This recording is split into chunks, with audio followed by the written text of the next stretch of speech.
So earlier this week, I was lucky enough to see an advanced screening of Mission Impossible: The Final Reckoning, the 8th film in the Mission Impossible series. And this is the follow-up to 2023's Mission Impossible: Dead Reckoning Part 1. Now, also directed by Chris McQuarrie. If you're wondering why this isn't Dead Reckoning Part 2, the reason is because Dead Reckoning Part 1 did so terribly, they dropped that subtitle and went with the subtitle of Final Reckoning. So that way it would kind of disassociate itself with that failed part of the franchise, which, I mean, these films usually do gangbusters, so the fact that it failed as bad as it did was actually quite weird. These films are usually really big crowd pleasers and big blockbusters when it comes to the summer film season. Even though this film dropped that subtitle, it does continue where the last film left off. Ethan Hunt is in possession of the MacGuffin from the last film, which is a key that unlocks a vault on a sub where the entity, which is the AI who he was battling in the last film, was birthed. The film kind of time jumps from the last one, and the entity is sort of spread throughout the world, and with it is sort of this agenda of disinformation.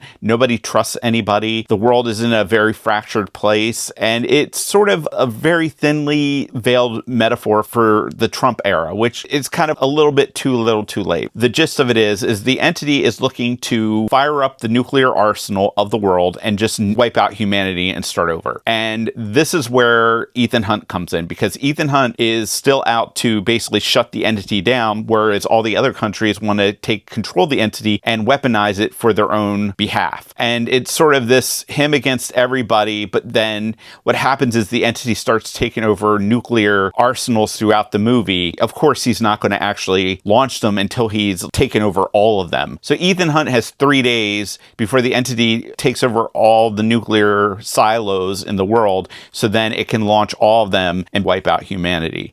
So that is the MacGuffin of this one, is him trying to get to the sub from the first movie, from the intro, and then trying to actually figure out a way to shut down the entity. And it's a Mission Impossible film. Now, I had a couple of issues with this film. My biggest issue being with the fact that the stakes that are raised so high, like they're talking about human annihilation. It's sort of like the God's Eye moment in the Fast and Furious franchise, where it gets, the stakes get so big, there's no way that they're going to lose. And that's kind of what happens here. Whereas some films, you have Ethan Hunt trying to save like a significant other or somebody on his team, and you actually have some sort of skin in the game. You think that there's a chance that this person might die. There's no chance of that. The world's not going to get annihilated. Ethan Hunt's going to do his thing and save the world, as he always does, with his team in tow. And I think that really diminishes the stakes and the tension in the movie, because you just know. Not only that, but they also do the Mission Impossible thing where they show you all the different pieces of the plan as it plays out, so you know what he's going to do in order to resolve the issues.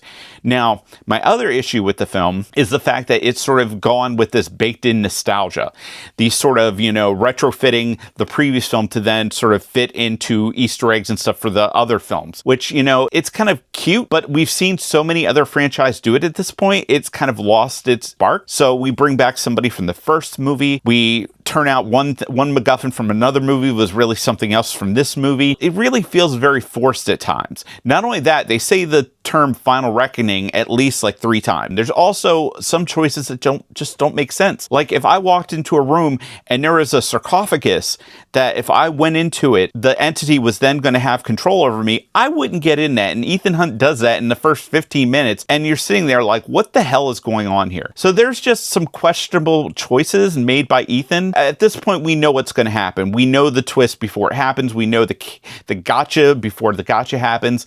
And it's just getting to the point where I think this franchise has kind of reached its limit. So that is Mission Impossible: Final Reckoning. And I'm going to say it's fine for a Mission Impossible movie. Does it reinvigorate the series? Probably not. Is it a fun day at the movies? Sure. I saw it in IMAX. It was a lot of fun. Is this a benchmark? Is this a hallmark in the series? No. Is the series dead after this? Probably not. But, they've got to go back and figure out what they're going to do. Are they going to reground this thing, or are they going to go bigger? Because Ethan's got to go to space at this point. If the Fast and the Furious crew went to space, Ethan's crew has to go to space for the next one. But it is Mission Impossible: The Final Reckoning. It's playing in theaters this weekend. Enjoy. Thank you.